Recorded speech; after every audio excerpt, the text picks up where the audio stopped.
Hi friends, this is HK. Welcome to job జిల్లా YouTube channel. ఈరోజు నేను మీతో డిస్కస్ చేయబోయే విషయం ఏంటంటే ఈడబ్ల్యూఎస్ సర్టిఫికేట్ అనమాట. అసలు ఈడబ్ల్యూఎస్ సర్టిఫికేట్ అంటే ఏంటి, ఇది ఎవరికి ఉపయోగపడుతుందో ముందుగా మనం తెలుసుకుందాం. చాలా రోజుల నుంచి కొంతకాలం నుంచి ఓపెన్ కేటగిరీ వాళ్ళకు కూడా రిజర్వేషన్ ఉంటే బాగుండేమో అనిపించేది అనమాట అందరికీ. అంటే ఓపెన్ కేటగిరీలో కూడా పూర్ పీపుల్ చాలా వాళ్ళు ఉండేవాళ్ళు, అందరూ డబ్బు ఉండేవాళ్ళు కాదు కదా, ఎంతోమంది పూర్ పీపుల్ కూడా ఉండేవారు. సో గవర్నమెంట్ అనేది ఫినాన్షియల్ స్టేటస్ చూసి వాళ్ళకి కూడా రిజర్వేషన్ ఇస్తే బాగుండేమో అనుకునేవాళ్ళం. సో ఇదే విధంగా దీన్ని ఫాలో అయ్యి సెంట్రల్ గవర్నమెంట్ అనేది ఈ సంవత్సరం ఫిబ్రవరిలో ఒక బిల్ పాస్ చేసిందనమాట. ఎకనామికలీ వీకర్ సెక్షన్ అనే కేటగిరీ ఒకటి పెట్టి ఆ కేటగిరీ కింద ఓపెన్ కేటగిరీ వాళ్ళకి కూడా 10% రిజర్వేషన్ ఇవ్వాలి అని బిల్ అనేది పాస్ చేసింది. సో ఈ ఈడబ్ల్యూఎస్ సర్టిఫికేట్ అనేది ఎకనామికలీ వీకర్ సెక్షన్స్ ఎవరైతే ఉంటారో ఓపెన్ కేటగిరీలో వాళ్ళకి 10% రిజర్వేషన్ పొందడానికి ఈడబ్ల్యూఎస్ సర్టిఫికేట్ అనేది ఎంతగానో ఉపయోగపడుతుంది అనమాట. సో ఓకే, ఈ ఈడబ్ల్యూఎస్ సర్టిఫికేట్ అనేది ఎలా తెచ్చుకోవాలి, ఏంటి, ఎవరెవరు ఎలిజిబుల్, డాక్యుమెంట్స్ ఏం కావాలి అన్నీ కూడా మనం స్టెప్ బై స్టెప్ చూద్దాం. ముందుగా ఈ ఈడబ్ల్యూఎస్ సర్టిఫికేట్కి ఎలిజిబిలిటీ అనేది ఏముందో చూద్దాం. ఫస్ట్ ఆఫ్ ఆల్, ఎవరైతే ఈ 10% రిజర్వేషన్ పొందాలనుకుంటున్నారో ఆ క్యాండిడేట్ మస్ట్ అండ్ షుడ్గా జనరల్ క్యాండిడేట్ అయి ఉండాలి. ఇది ఫస్ట్ పాయింట్. సెకండ్ వన్ వచ్చేసి ఆ ఫ్యామిలీ ఇన్కమ్ అనేది 8 lakhs కంటే తక్కువగానే ఉండాలి, ఖచ్చితంగా 8 lakhs కంటే తక్కువ ఉండాలి. నెక్స్ట్ థర్డ్ ఎలిజిబిలిటీ ఏమని చూసామంటే క్యాండిడేట్ యొక్క వాళ్ళ ఎంటైర్ ఫ్యామిలీ యొక్క అగ్రికల్చర్ ల్యాండ్ అనేది it should be less than 5 acres అనమాట. ఖచ్చితం 5 acres కంటే ఖచ్చితం ఉంటేనే అతను ఈడబ్ల్యూఎస్ సర్టిఫికేట్కి ఎలిజిబుల్ అవుతారు. నెక్స్ట్ వాళ్ళ ఇల్లు అయితే ఏదైతే ఉంటుందో రెసిడెన్షియల్ ఫ్లాట్ అనేది దాని యొక్క టోటల్ ఏరియా అనేది లెస్ దెన్ 1000 square feet ఉండాలి. మరియు ఎటువంటి రెసిడెన్షియల్ ప్లాట్స్ ఉన్నాయంటే ఆ ప్లాట్ అనేది మున్సిపల్ ఏరియాస్లో ఉంటే 1000 square yards కంటే తక్కువ ఉండాలి. అదే కనుక నాన్ మున్సిపాలిటీ కింద ఉన్నాయంటే 200 square yards కంటే తక్కువ ఉంటే సరిపోతుంది. సో మొత్తానికి ఈ 6 ఎలిజిబుల్స్ అనేవి ఏ క్యాండిడేట్ అయితే ఈ ఈడబ్ల్యూఎస్ రిజర్వేషన్ పొందాలనుకుంటున్నాడో సాటిస్ఫై చేస్తే ఇంకా అతను ఈడబ్ల్యూఎస్ సర్టిఫికేట్ అనేది పొందవచ్చు అన్నమాట. ఓకే, నెక్స్ట్ ఈ ఈడబ్ల్యూఎస్ సర్టిఫికేట్ పొందాలనుకుంటే కావాల్సినటువంటి డాక్యుమెంట్స్ ఏంటో చూద్దాం. ముందుగా ఫస్ట్ ఆధార్ కార్డు ఖచ్చితంగా ఉండాలి, ఆ పర్సన్ యొక్క Aadhaar card. Next income certificate ఉండాలి. నెక్స్ట్ రేషన్ కార్డు ఉండాలి. బ్యాంక్ స్టేట్మెంట్ అనేది ఉండాలి. ఇక్కడ బ్యాంక్ స్టేట్మెంట్ అనేది ఎవరు తీసుకురావాలంటే పర్సన్ యొక్క పేరెంట్స్ ఎవరో ఒకరు కానీ గవర్నమెంట్ ఎంప్లాయీస్ ఉన్నారంటే, గవర్నమెంట్ ఎంప్లాయీస్ ఉంటే వాళ్ళకి రేషన్ కార్డు అనేది ఉండదన్నమాట. సో రేషన్ కార్డు లేనప్పుడు ఖచ్చితం వాళ్ళకి ఒక పింక్ కార్డు లేకపోతే షుగర్ కార్డు అనేది ఉంటుంది. అలాంటప్పుడు వాళ్ళు బ్యాంక్ స్టేట్మెంట్ తీసుకొచ్చి అప్లికేషన్తో పాటు అటాచ్ చేయాలి. వాళ్ళకి ఇయర్లీ ఎంత ఇన్కమ్ వస్తూ ఉంది అనే ప్రూఫ్గా ఈ బ్యాంక్ స్టేట్మెంట్స్ని పెట్టాల్సి ఉంటుంది. వీటితో పాటు రీసెంట్ పాస్పోర్ట్ సైజ్ ఫోటో, అదేవిధంగా 10th మార్క్ లిస్ట్ జిరాక్స్ కూడా ఉండాలి. కొన్ని మీ సేవలు అడుగుతారు అవి. అదేవిధంగా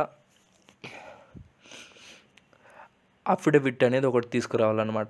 లాయర్ అఫిడవిట్ ఏమని ఇస్తాడంటే పైన మెన్షన్ చేసినటువంటి 6 ఎలిజిబిలిటీస్ కూడా ఇతను సాటిస్ఫై చేస్తున్నాడు అని ఒక ముద్ర వేసి ధృవీకరిస్తాడు అనమాట. ఆ అఫిడవిట్ కూడా తీసుకొని రావాల్సి ఉంటుంది మీరు.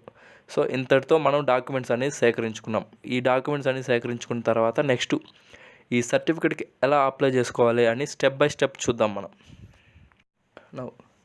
ఇప్పుడు నెక్స్ట్ ఎలిజిబిలిటీ చూసాము, డాక్యుమెంట్స్ ఏమేమి కావాలో కూడా చూసాము. నెక్స్ట్ ఎలా అప్లై చేసుకోవాలో చూద్దాం. ఫస్ట్ స్టెప్ వచ్చేసి ఈడబ్ల్యూఎస్ సర్టిఫికేట్ అప్లై చేసుకోవాలంటే మీ సేవకి వెళ్ళండి. మీ సేవకి వెళ్ళి అప్లికేషన్ ఫామ్ తీసుకొని ఫిల్అప్ చేయండి. ఫిల్అప్ చేసి దాంట్లో మీరు ఇన్కమ్ వేయాల్సి ఉంటుంది. ఆ ఇన్కమ్ వేసేది అనేది మీరు కరెక్ట్గా క్లియర్గా క్లారిఫై చేసుకొని వేయండి. మీ పేమెంట్ స్లిప్లో ఎంత ఉంటే అంత, రెండు మ్యాచ్ అవుతున్నాయా లేదా కరెక్ట్గా వేయండి. ఎందుకంటే ఒకసారి మిస్ మ్యాచ్ అయిందంటే అప్లికేషన్ అనేది రిజెక్ట్ అయ్యే ఛాన్స్ ఉంటుందన్నమాట. సో కరెక్ట్గా వేయండి. ఇక్కడ మీకు అప్లై చేసిన దానికి ఒక 50 నుంచి 70 రూపాయల వరకు ఖర్చు అవుతుంది. ఇది స్టెప్ 1. నెక్స్ట్ స్టెప్ 2 వచ్చేసి ఎంఆర్ఓ కార్యాలయానికి వెళ్ళాల్సి ఉంటుంది. మీరు ఎంఆర్ఓ కార్యాలయానికి వెళ్ళిన తర్వాత విఆర్ఓని కలవండి. విఆర్ఓ కలిస్తే అతను మీ ఈడబ్ల్యూఎస్ సర్టిఫికేట్ని కోసం అప్లై చేసుకునే అప్లికేషన్ ఫామ్ని తీసుకొని దానిపైన ఒక అక్నాలెడ్జ్మెంట్ పెట్టి మీకు ఇస్తారనమాట. మీరు ఆ అప్లికేషన్ ఫామ్ని తీసుకొని ఒక 3 వైట్ పేపర్లు తీసుకొని రిక్వెస్టింగ్ లెటర్స్ రాయాల్సి ఉంటుంది ఎంఆర్ఓకి. ఈ రిక్వెస్టింగ్ లెటర్స్ రాసిన తర్వాత మీకు ఒకవేళ ఈ రిక్వెస్టింగ్ లెటర్స్ రాయడం తెలియకపోతే అక్కడే ఎంఆర్ఓ ఆఫీస్ సరౌండింగ్లోనే రాసే వాళ్ళు ఉంటారు. మీకు ఐడియా లేకపోతే వాళ్ళు హెల్ప్ అడిగినా కూడా వాళ్ళు హెల్ప్ చేస్తారు. సో రిక్వెస్టింగ్ లెటర్స్ రాసేసి వాటి అటాచ్ చేసి మొత్తం నెక్స్ట్ తీసుకువెళ్ళి విఆర్ఓ దగ్గర ఇచ్చేయండి. విఆర్ఓ మీ పేమెంట్ స్లిప్లు కానీ అన్నీ కూడా డాక్యుమెంట్స్ అన్నీ వెరిఫై చేసిన తర్వాత అతను సైన్ చేస్తాడు, అప్రూవ్ చేస్తాడు. విఆర్ఓ అయిపోతాను. నెక్స్ట్ ఆర్ఐ దగ్గరికి వెళ్ళండి, రెవెన్యూ ఇన్స్పెక్టర్. అతను కూడా సేమ్ అన్నీ చెక్ చేసి నెక్స్ట్ విఆర్ఓ సైన్ చేస్తాడా లేదా అని చూసి అతను సైన్ చేస్తాడు. విఆర్ఓ సైన్ అయిపోతుంది. ఇక్కడికి స్టెప్ 5 అయింది. Next step 6 RI sign complete అవుతానే నెక్స్ట్ ఎంఆర్ఓ దగ్గరికి ఫైల్ అనేది ఫార్వర్డ్ అవుతుంది. ఎంఆర్ఓ దగ్గరికి వెళ్తానే ఎంఆర్ఓ కూడా అన్నీ చెక్ చేసి టాలీ అయిందా లేదా ఇన్కమ్ చెక్ చేసిన తర్వాత ఎంఆర్ఓ సైన్ చేసి దాన్ని అదే ఆఫీస్లో ఉన్నటువంటి కంప్యూటర్ ఆపరేటర్ దగ్గరికి ఈ ఫైల్ని ఫార్వర్డ్ చేస్తారు. ఇక్కడితో మీ పని కంప్లీట్ అవుతుంది. మీరు ఇంకా వెళ్ళిపోవచ్చు అక్కడి నుంచి.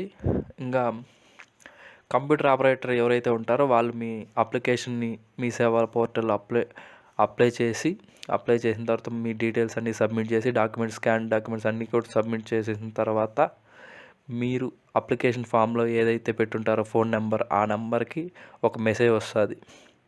ఏమనంటే మీరు ఈడబ్ల్యూఎస్ సర్టిఫికేట్కి యాక్సెప్ట్ చేశాము, మీరు ఒకరోజు తర్వాత వెళ్ళి మీ సేవలో అప్లికేషన్ని చెక్ చేసుకొని సర్టిఫికేట్ని డౌన్లోడ్ చేసుకోండి అని మెసేజ్ వస్తుంది. సో ఒకరోజు తర్వాత మీరు మీ సేవకి వెళ్ళి మీ ఈడబ్ల్యూఎస్ సర్టిఫికేట్ని తీసుకోవచ్చు. ఇంతటితో ఈడబ్ల్యూఎస్ సర్టిఫికేట్ ప్రాసెస్ మొత్తం కంప్లీట్ అయిపోయింది. సో ఈ విధంగా మీరు సెంట్రల్ అన్ని జాబులకు కూడా 10% రిజర్వేషన్కి ఎలిజిబుల్ అవుతారు. రీసెంట్గా రిలీజ్ చేసినటువంటి డిఆర్డిఓ సెప్టామ్ ఎంటీఎస్ అంటే మల్టీ టాస్కింగ్ స్టాఫ్కి 188 పోస్టులు ఈడబ్ల్యూఎస్ కింద ఉన్నాయి. మీకు ఈ డబ్ల్యూఎస్ సర్టిఫికేట్ ఉంటే మాత్రమే మీరు ఆ పోస్టులకి ఎలిజిబుల్ అవుతారు. సో మీరు ఖచ్చితంగా మీ సర్టిఫికేట్కి అప్లై చేసుకొని రిజర్వేషన్ పొందండి. ఎందుకంటే మీ గవర్నమెంట్ జాబ్ పొందాలనుకునే గోల్ అయితే ఏదైతే ఉంటుందో అది సులభంగా రీచ్ అవ్వగలుగుతారు.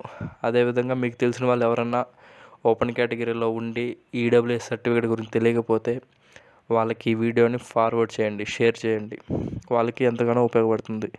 మరిన్ని జాబ్ అప్డేట్స్ కోసం మన జాబ్ జిల్లా యూట్యూబ్ ఛానల్ని సబ్స్క్రైబ్ చేసుకోండి మరియు share, comment and like. Thank you for watching. జై హింద్.